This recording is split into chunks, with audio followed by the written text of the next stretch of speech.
Buenas noches, estimados alumnos. ¿Me escuchan? ¿Se me escucha? Buenas noches, doctor. ¿Sí se escucha? Bien, gracias. Bueno, vamos a recuperar la clase teórica relacionada a coledocolitiasis. A ver, voy a empezar esto. ¿Se llega a ver la pantalla? Sí, doctor. Ya, perfecto. Muy bien.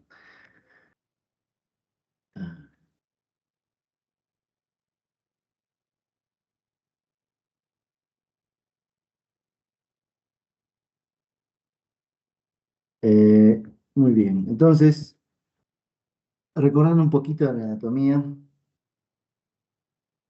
la vesícula biliar, bueno, del hígado derivan los conductos hepáticos, ¿no? Tanto derecho e izquierdo. La unión de estos forma el conducto hepático común. Cuando se une el conducto cístico de la vesícula biliar, recién se denomina a esta parte colédoco, ¿ya? La cual tiene cuatro porciones, ¿no? Una supraduodenal, que es la que podemos ver nosotros en la cirugía, una retroduodenal, que no se llega a ver, una intrapancreática y una que está en la pared del intestino, ¿no? Aproximadamente puede medir de 6 hasta 8, 10 centímetros el colédoco, de los cuales solo 3 centímetros aproximadamente se van a llegar a ver, ¿no? A través de la cirugía, porque el resto se vuelve retroperitoneal, por lo cual el abordaje, las estructuras relacionadas a él son pues muy delicadas, muy difícil de acceder, ¿no? Ahora, entonces, ¿qué es la coledocolitiasis? Es la presencia de litiasis o de cálculos en el colédoco. Es una complicación muy frecuente de las personas que tienen cálculos en la vesícula y es una de las principales causas del síndrome coledociano, ¿no? Y que podría derivar en una colangitis aguda. Pueden ser primarios, que se forman en el mismo colédoco, y la mayoría son secundarios, que vienen de la vesícula. Ahora, es poco común que sean primarios. Tienen que darse ciertas situaciones para que haya una mayor incidencia. Puede ser de repente una infección crónica que altera la mucosa intestinal, que altera la movilidad de esa zona, el flujo, ¿no? De esa zona, y que tiende a formarse. Por ejemplo, podría haber alguna alteración anatómica, una dilatación o un quiste del colédoco que condicione que se formen estos cálculos. Las infecciones crónicas por E. coli, por parásitos, pueden condicionar a que se tiendan a formar cálculos primariamente en el colédoco, sobre todo de tipo pigmentario, ¿no? En cambio, los secundarios, principalmente son de colesterol. Ahora, los factores clave, ¿no? Para que se dé esto, la principal, como le dije, es la causa secundaria, que es cuando migran los cálculos de la vesícula biliar. Y sobre todo si es que son pequeños, ¿no? Menores a 5 milímetros. ¿Por qué? Porque el conducto cístico mide de tamaño aproximadamente, 5 milímetros, 6. Y por eso los cálculos pequeños pueden pasar de la vesícula, pero un cálculo de 15, de 20 milímetros, 2 centímetros, no va a salir por el cístico, pero puede producir también un síndrome de Medici, ¿no? Que podría condicionar también un síndrome coledociano. Sin embargo, coledocolitiasis se refiere a que el cálculo está en el colédoco, ¿no? Bueno, los factores predisponentes son varios: la edad avanzada, el sexo femenino, el embarazo, la obesidad, una pérdida brusca de peso, el ayuno total con nutrición parenteral, el uso de anticonceptivos orales y la terapia hormonal de reemplazo. Todos estos tienen un factor, algo en común, que alteran la composición química de la bilis, sobresaturando el colesterol en el caso de la obesidad, en el caso de la edad avanzada, donde su hígado ya no procesa bien el colesterol, los estrógenos presentes en el sexo femenino y aumentados en el embarazo junto con la progesterona, hacen que haya una alteración de la composición de la bilis y hay una éstasis biliar, hay menos movimiento por esta situación hormonal, al igual que la terapia de reemplazo y los anticonceptivos. Entonces, la alteración de la motilidad, el vaciamiento de la vesícula, alterado con esta, produce una alteración, ¿no?, química de la bilis, lo que predispone a que se formen los cálculos, ¿no? Tipos de cálculos, la mayoría se producen en la vesícula y son de colesterol.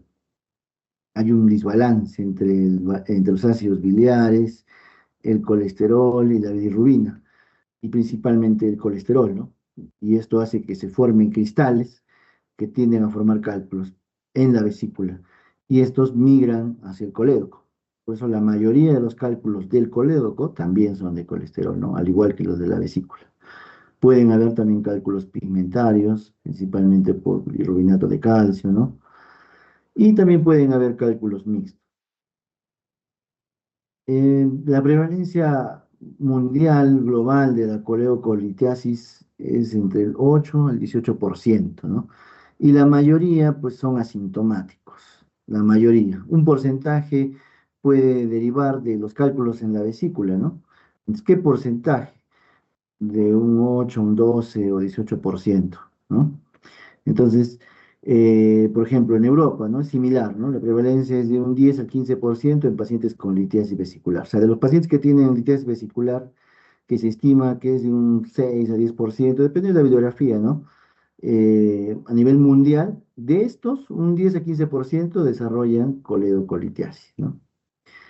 En Asia es mayor, hay una mayor predisposición genética en ellos asociado también a varios componentes, ¿no? El tratamiento del agua que tienden a formar más litiasis.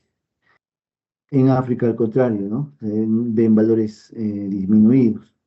Y nosotros, en Perú, pues compartimos la prevalencia, ¿no? Con los casos de Estados Unidos y Europa, ¿no? Entonces, de los pacientes que tienen colelitiasis, un 12% aproximadamente llega a desarrollar coleocolitiasis. Ahora, en una distribución geográfica, es mayor en la costa, hablando de Lima y demás ciudades, Arequipa, demás ciudades de la costa, ¿no? A diferencia de la selva y de la sierra, ¿no? Y ahora, ¿esto por qué se da? Bueno, primero que hay mayor población concentrada, ¿no?, en la costa, sobre todo Lima, si hablamos de porcentaje de población con coleocolitiasis, pero también hay un factor importante. Hay mayor obesidad en la costa que en la sierra y la selva, producto de que tenemos más comida chatarra. Aparte, la comida chatarra son alimentos inflamatorios que producen una mala absorción de ácidos biliares, una mala absorción, una alteración de la flora bacteriana, que hace que haya un desbalance y que estos puedan migrar a través de la vía biliar, porque la vía biliar se conecta con el intestino y puedan producir una mayor alteración, ¿no?, a nivel interno. Entonces, todo esto condiciona a que haya mayor prevalencia. La edad promedio, pues 58 años, sobre todo en la población femenina, y obviamente hay una asociación elevada, ¿no?, con la obesidad, que hay un aumento también en Perú, ¿no? Hay un 60% de casos de obesidad, ¿no? O sea, se dice que de la población peruana, el 60% está con sobrepeso, ¿no? Y algunos en obesidad mórbida, o sea, y va en aumento. Y tiene una alta tasa de mortalidad también cuando no hay un buen tratamiento, ¿no? Las manifestaciones clínicas puede ser asintomático. La mayoría son asintomáticos en determinado momento. Sin embargo, después pueden presentar ya síntomas que van indicando que esto se va complicando, ¿no? Los síntomas principales que pueden darse es el dolor tipo cólico, el hipocondrio derecho o epigastrio principalmente, una alta prevalencia, o sea, la mayoría deben tener ictericia con dolor. La ictericia también es un síntoma importante, muy frecuente. Si hubiera una colangitis, asociada, va a haber fiebre, escalofríos, puede haber también coluria o acolia. Hay estudios locales, nacionales de Lima, donde indican que la coluria está presente en un 60% también de casos. La acolia también describen de un 30 a 40%. Sin embargo, por lo general estos pacientes que tienen dolor, es- no tienden a comer mucho, entonces la frecuencia defecatoria disminuye, entonces casi no llegan a notar, ¿no? La colia, ya el dolor y la ictericia los trae rápidamente al hospital, ¿no? Principalmente el dolor y ictericia, ¿no? Em, y si hubiera fiebre, ya estamos pensando que podría estarse complicando a una colangitis, ¿no? Ahora, dentro de los estudios de laboratorio, vamos a ver alteraciones principalmente en el hepatograma, ¿no? La bilirrubina, la fosfatasa alcalina y la GGT, ¿no? Glutamitransferasa, principalmente. Y si estamos ante una colangitis, podríamos ya ver marcadores de inflamación, ¿no? Leucocitosis o PCR elevada, ¿no? Ahora, los estudios que se hacen para una coledocolitiasis, principalmente por el uso, el acceso que es rápido, que se puede hacer de momento, es la ecografía abdominal, que tiene sensibilidad del 25 al 50%, o sea, no es muy elevada. Nos puede dar signos indirectos de dilatación, pero no va a haber el cálculo en muchos casos. Por eso la sensibilidad es tan disminuida, ¿no? ¿Y es por qué? Porque hemos visto que el colédoco tiene una parte que es retroperitoneal, intrapancreática, retroduodenal, donde el gas y el líquido, el contenido intestinal, emiten un brillo y no dejan ver la zona del colédoco. La tomografía puede ver dilatación de la vía biliar intrahepática y extrahepática. Podría haber a veces también el colédoco, por lo cual tiene sensibilidad también un poco más elevada que la ecografía, ya que ve la parte de retroperitoneo. Sin embargo, el gol estándar es la colangioresonancia, que tiene una sensibilidad del 85 al 95%, ¿no? El cual es un método no invasivo, que tiene una alta sensibilidad. También la CEPRE se puede usar como un método de diagnóstico con una sensibilidad muy alta, al igual que la ecoendoscopía o ultrasonografía endoscópica, que sobre todo nos va a ayudar para cálculos pequeños. Aquí podemos ver una orina relativamente normal con una coluria, ¿no? Que es la orina cargada, como el té cargado. El paciente refiere ictericia, coloración amarillenta de los ojos y un dolor abdominal, que por lo general ah, suele ser más epigastrio, irradiado, hipocondrio, pero digamos un dolor de vesícula suele ser más en hipocondrio, irradiado a zona lumbar. El colédoco puede tener estas características, pero por lo general es más centralizado, más epigástrico, que se va hacia zona de columna lumbar, ¿no? Más centralizado es el dolor. Aquí vemos una ecografía. ¿Se ve el mouse que estoy moviendo en la pantalla, en la presentación? Sí, doctor. Sí, se me vamos. Ah, qué bueno, qué bueno. Por ejemplo, este es un esquema gráfico de una ecografía, ¿no? Donde se ve el hito que produce una sombra, el cálculo que produce una sombra acústica posterior. Aquí ya la imagen ecográfica, pero este cálculo está dentro de la vesícula. Entonces, el hígado, la vesícula, se ve el cálculo que proyecta una sombra acústica posterior. En la siguiente imagen, la del medio, podemos ver esto es el duodeno. El hígado, el transductor debe ponerse en paralelo al eje longitudinal. Hay que mover el transductor convexo para pasar de la vesícula al colédoco. Por eso esta imagen de acá arriba es el intestino, no es la vesícula, pero sí se llega a ver la vena porta y el colédoco normal, limpio, libre. Pero en la tercera imagen vemos igual el duodeno poco aplastado.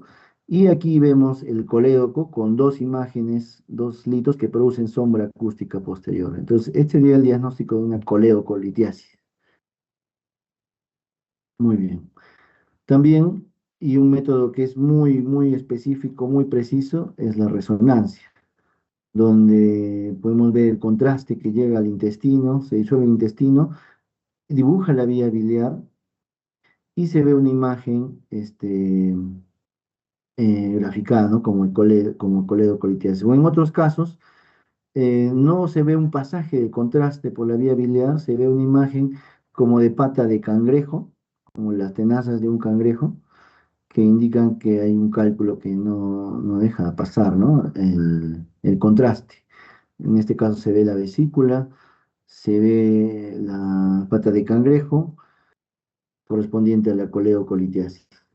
Tenemos otro estudio que es la ecoendoscopía, en la cual entra un endoscopio con un dispositivo específico, especial, que toma una imagen circunferencial del colédoco, llega hasta el duodeno, la segunda porción, y la imagen es circunferencial, ¿no? Entonces podemos ver ahí en paralelo el colédoco y hay una imagen que proyecta sombra acústica posterior relacionada a la litiasis. También podemos hacerlo a través de una CEPRE o RCP, en la cual es un endoscopio que ingresa igual hasta la segunda porción del duodeno, aborda la papila y el colédoco intramural, introduce una guía por donde inyecta sustancia de contraste, ¿no? Y se puede ver acá la vía biliar, no pinta la vesícula, seguramente ya han sacado las vesículas, es paciente operado por colestectomía, pero sí se ven imágenes que indican, ¿no?, que hay coledocolitiasis. También por esta vía, después de haber hecho el diagnóstico, se introduce una canastilla que extrae, primero hace una esfinterotomía, que hace una ruptura del esfínter, y que extrae después los cálculos del colédoco, ¿no? Con respecto al tratamiento, este problema es global, difícilmente prevenible porque muchas veces es sintomático. Entonces, sin embargo, a nivel internacional la incidencia de colangitis es menor, ¿no?, que en Perú, ¿no? O que en otros países que no tienen métodos de estudio a la mano como lo tienen otros países. Por eso ellos se enfocan principalmente en qué tipo de estudio, el nivel de riesgo, como para hacer el estudio, ¿no?, y tratamiento. Ahora, la incidencia, como les mencioné, en Japón es alta, altísima, y ellos tienen casos especiales, ¿no?, de coledocolitiasis. Entonces, ellos, al tener esta alta incidencia, desarrollan las guías de Tokio, que después vamos a revisarlas, ¿no?, para un adecuado manejo de la colangitis. Sin embargo, las guías internacionales de Estados Unidos, Francia, Reino Unido, también están basadas en la Asociación Americana de Gastroenterología y la Asociación Europea, ¿no?, de Gastroenterología, que es similar, en el cual estratifican el riesgo de que haya coledocolitiasis de acuerdo a, primero, los síntomas y algunos valores de laboratorio, ¿no?, tales como bilirrubina. Por ejemplo, un bajo riesgo significaría que la bilirrubina está normal, el colédoco que debe medir 4 milímetros, 3 milímetros, máximo 6 milímetros, esté también dentro de lo normal. Entonces, lo que indican en estos casos, que no hay sospecha que hay un bajo riesgo, es de que sea una colecistectomía laparoscópica sin exploración biliar rutinaria, ¿no? Pero ya estratifican que hay un riesgo intermedio de coleocolitiasis en los pacientes mayores, que tienen mayor disfunción biliar, mayor éstasis, mayor alteración de la mucosa, bilirrubinas entre 1,8 a 4, o menos de 4, dicen las guías europeas, y un colédoco algo dilatado, de 6 a 10 milímetros, pero que no ve un cálculo, solo que lo ve dilatado, las bilirrubinas están elevadas, pero no superan el valor de 4. Entonces, para estos casos, indica que debe hacerse una colangioresonancia, o si no, una exploración, una cirugía, ¿no?, o ultrasonido endoscópico, o debe hacerse ya una exploración laparoscópica también, ¿no? Todo esto pre-CEPRE, ¿no? Pero hay que hacer un estudio, o sea, ya hay un riesgo, entonces hay que hacer un estudio. Pero el riesgo es alto si es que ya hay síntomas de colangitis, ¿no? Ictericia, colura, fiebre. Y las bilirrubinas ya están elevadas, más de 4 con dilatación del colédoco.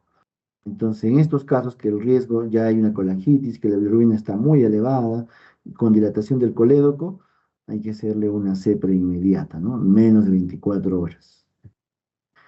Y lo que indican es una esfinterotomía, ¿no? Para cálculos grandes, pero por lo general se realiza también para que esté abierta, por así decir, la puerta. Una extracción con balón, donde tiene un éxito muy alto, y hay algunos casos en los que hay que hacer de repente una litotripsia, ¿no? Cálculos grandes o complejos. Es lo que dicen las guías internacionales. Mm, entonces, como mencioné, el alto riesgo está relacionado a un cálculo visible en el conducto vía ultrasonido o tomografía, donde se indica una CEPRE de inmediato, o hay síntomas de colangitis, o la bilirrubina está a más de 4 y el conducto biliar dilatado en ultrasonido, con conducto, perdón, con colédoco dilatado y se hace una CEPRE. ¿Por qué estoy haciendo realce en las guías americanas? Porque vamos a ver más adelante que las guías peruanas, o al menos la de salud, que es la que está, digamos, claramente realizada y expuesta, se basa en estas guías americanas. Por eso es importante que sepamos, ¿no? Estos valores. Y definitivamente pregunta de examen. ¿Ya? Riesgo intermedio. Entonces, es cuando hay alteraciones, ya hemos visto que no superan, ¿no? La bilirrubina más de 4, puede estar poco elevada, la fructasa alcalina. Entonces, en estos casos, o tiene la edad mayor de 55, se piden estudios imagenológicos adicionales, como idealmente una resonancia, una colangioresonancia o una ecoendoscopía, ¿no? O ultrasonido endoscópico. Un ejemplo claro es un ejemplo, ¿no? De esto, una paciente de 60 años, mayor de 55, con dolor abdominal tipo cólico, bilirrubinas en tres, y dilatación del colédoco. Entonces, con esto lo que tendríamos que hacer es una CEPRE, no, perdón, una resonancia o un ultrasonido, ¿no? Como les mencionamos, a nivel internacional se aceptan las guías de Tokio, que ya en sí son para manejo de colangitis, que también es importante que sepamos. Ya sabemos los criterios diagnósticos, según las guías de Tokio, un criterio A de inflamación sistémica, que puede ser fiebre, escalofríos, leucocitosis, leucopenia o leucocitosis, o una PCR más de 10. Criterios de colestasis, que haya bilirrubina más de 2, que ya es clínicamente evidente, ¿no? Más de 2. Pruebas de función hepática alterada, y pruebas de imagen donde se ve dilatación de vía biliar, o de repente ya se ve la litiasis, ¿no? Entonces, el diagnóstico definitivo es dado porque haya un criterio de inflamación con un criterio de colestasis y sobre todo un criterio de una prueba de imagen, ¿no? Ahora, de acuerdo a esta colangitis, ya se hace el diagnóstico de colangitis, hay que ver la severidad para de acuerdo a eso tomar la medida más adecuada, ¿no? El grado 1, pues no hay ninguno de los criterios de grado 2 ni 3, ni grado 2 ya debe haber una leucocitosis importante, más de 12.000, o una leucopenia severa, menos de 4.000, fiebre más de 39, una edad más de 75, bilirrubinas más de 5, hipolirubinemia menor al 70% del límite inferior, ¿no? Del rango normal. Y en el grado 3 ya no solamente hay estos signos, ya empieza a haber una falla de al menos un órgano, ¿no? Puede ser a nivel cardíaco, que haya hipotensión, o de repente hay una alteración de la conciencia, o haya un PAFI menos de 300, o haya ya una insuficiencia renal con una creatinina más de 2, o una disfunción hepática, o recuento de una disfunción hematológica con plaquetas menos de 100.000. Entonces esto determina el grado de severidad. Entonces en un grado leve lo que vamos a dar es antibióticos y medidas generales, y después vamos a tener que hacer un drenaje biliar, ¿no? En el grado 2, drenaje biliar precoz, lo más pronto posible y antibióticos de amplio espectro, ¿no? En el grado 3 igual, drenaje biliar urgente. Ya puede ser vía radiología intervencionista, si es que tolera un procedimiento endoscópico, una C preurgente. Obviamente, como ya hay una falla renal, un soporte orgánico, intubación, diálisis, lo que haya que hacer, obviamente ya se instalaron los antibióticos, ¿no? La antibiótico terapia tiene que ser de inmediato. Eh, Ni bien drenamos la vía biliar, debemos tomar un cultivo para saber exactamente ante qué germen estamos, para después hacer una modificación de la terapéutica. La duración puede ser de 4 a 7 días, pero puede prolongarse dependiendo, ¿no?, de la evolución del paciente. Como decía, en el grado 2 y 3 un drenaje biliar urgente, dentro de las 48 horas en el grado moderado y dentro de las 24 en el grado grave, ¿no? Incluso se puede hacer en UCI. Si no se puede hacer la CEPRE porque está inestable el paciente, un drenaje percutáneo o un drenaje quirúrgico, pero con bastante riesgo, ¿no? Cuidado de soporte, obviamente, estabilización hemodinámica y hay que tratar también las condiciones subyacentes después, posteriormente, y en UCI probablemente, ¿no? ¿Y cómo es en Perú? O sea, esto es a nivel mundial. Entonces, hay protocolos en Perú, básicamente, específicamente las guías de salud, porque en el MINSA hay recomendaciones donde básicamente establece un sistema de referencia, ¿no? Donde en el primer nivel, ante la sospecha, debe hacerse una referencia. En el segundo nivel se supone que ya deben tener más estudios, se puede hacer ya una confirmación diagnóstica, estabilización, y dependiendo si este segundo nivel tiene cómo responder para el manejo, puede quedarse, por lo general no lo tienen, entonces se estabiliza y se refiere. Y el tercer nivel lo daríamos ya del Hospital Honorio Delgado, bueno, en Goyeneche, ¿no? También se puede hacer ya una colangioresonancia o una CEPRE, ¿no? Terapéutica, a veces diagnóstica, ¿no? Se hace en el MINSA. Pero básicamente es lo que refieren, ¿no? Niveles de atención para referencia. En cambio, la salud sí ha hecho un protocolo basado en evidencia, sobre todo en las clínicas americanas, la Sociedad Americana de Gastroenterología, donde se estratifica el riesgo principalmente. Estas guías básicamente son para el manejo de coledocolitiasis, donde se establece un manejo terapéutico con CEPRE, con esfinterotomía y extracción, y como segunda línea, una exploración quirúrgica laparoscópica, ¿no? Hay casos en que la CEPRE no puede sacar los cálculos, de repente el cálculo está enclavado o es grande, más de 15 milímetros por lo general, aunque también depende un poco de la pericia, ¿no?, del gastroenterólogo. Hay gastroenterólogos que logran sacar cálculos más grandes. Pero sin embargo, la CEPRE y la colangioresonancia pues tienen una disponibilidad limitada. Entonces son las guías prácticas. En el 2018 se elaboraron esta guía, donde primero, al igual que las guías americanas, establece primero una estratificación, ¿no? De acuerdo a los síntomas, a los valores de laboratorio principalmente y estudios imagenológicos, donde un bajo riesgo, el paciente no tiene alteración significativa, los parámetros de sangre laboratoriales ni imagenológicos, ¿no? Entonces, en estos casos solamente se hace una colestectomía, ¿no?, electiva. Pero si ya vemos preoperatoriamente, tanto en emergencia como en la cirugía electiva, que hay una elevación moderada, menos de 4, ¿no?, de las bilirrubinas o de la fosfatasa alcalina con una dilatación de la vía biliar, entonces, en estos casos, debemos hacer sí o sí, nos manda la guía a hacer un estudio adicional, resonancia o ecoendoscopía, ¿no? No se está haciendo ecoendoscopía en el CASE, resonancia se está haciendo. Y bueno, en ausencia de esto, se debe derivar a un centro que sí tenga esto, ¿no? En el caso de Yanaguara, por ejemplo, hacemos referencia solo para el estudio, ¿no? Después regresa con nosotros eh, para, para ver, de acuerdo al resultado, cuál va a ser el manejo definitivo. Ahora, también igual que en las guías americanas, establece que si las bilirrubinas están muy elevadas, hay evidencia clara, se evidencia el cálculo, tanto ecográfico, tomográfico, o ya hay un cuadro de sospecha de colangitis, que hay fiebre, ictericia, entonces ya debemos ser urgente una CEPRE. y evaluación quirúrgica inmediata. En esto varían varias guías, ¿no? Las guías americanas refieren que debe ser pronto, ¿no? La evaluación quirúrgica, o sea, después de la CEPRE, la colestectomía, que es la fuente, ¿no? De los cálculos, la vesícula biliar.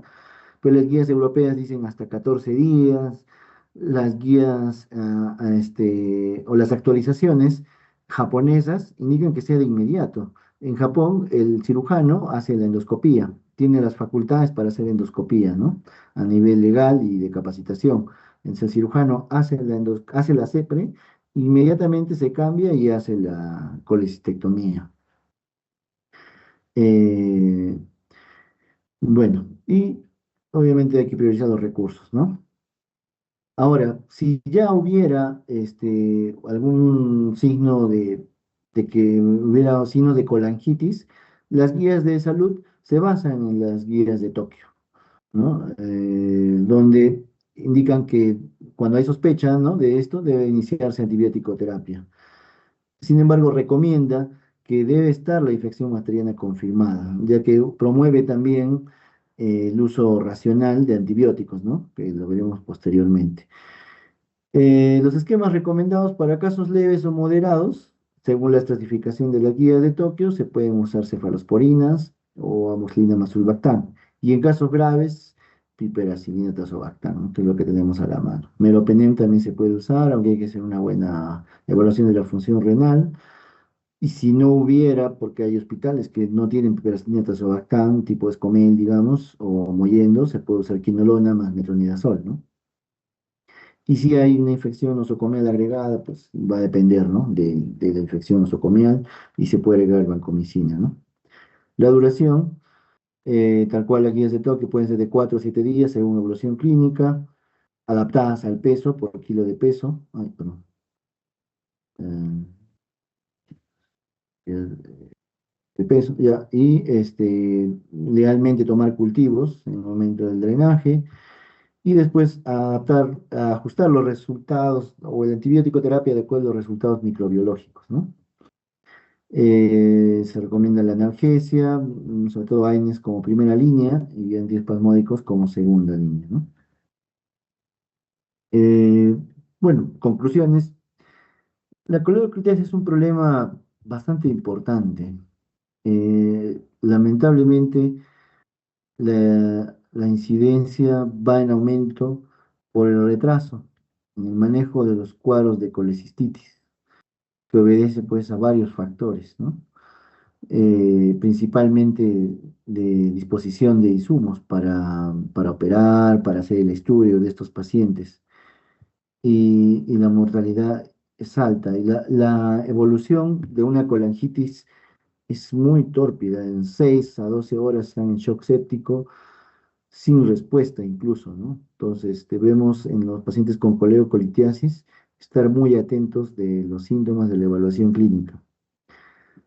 Definitivamente las guías buscan optimizar el manejo, ¿no? de los recursos a través de estas guías que estratifican el riesgo para que no todos vayan a este estudio, ¿no? de resonancia o CEPRE, que en otros países pues suele haber, ¿no? Un mal uso de repente.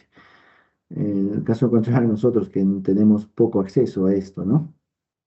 Eh, y bueno, definitivamente el manejo sigue siendo multidisciplinario de gastroenterología y cirugía para mejores resultados, ¿no? Lo importante, algo que les va a entrar en el examen, es que deben aprender la guía de salud del manejo de coledocolitiasis, los valores, las guías de Tokio para el tratamiento, qué antibióticos están recomendados, principalmente deben saber al menos la línea, el tiempo y las recomendaciones de esta guía, ¿no? Es lo más importante con respecto a coledocolitiasis. ¿Alguna duda?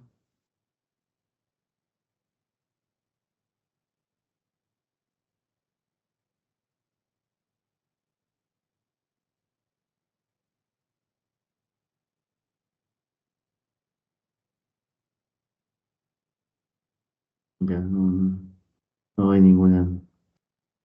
Bueno, Agradecerles el tiempo, el sacrificio de unirse a esta hora.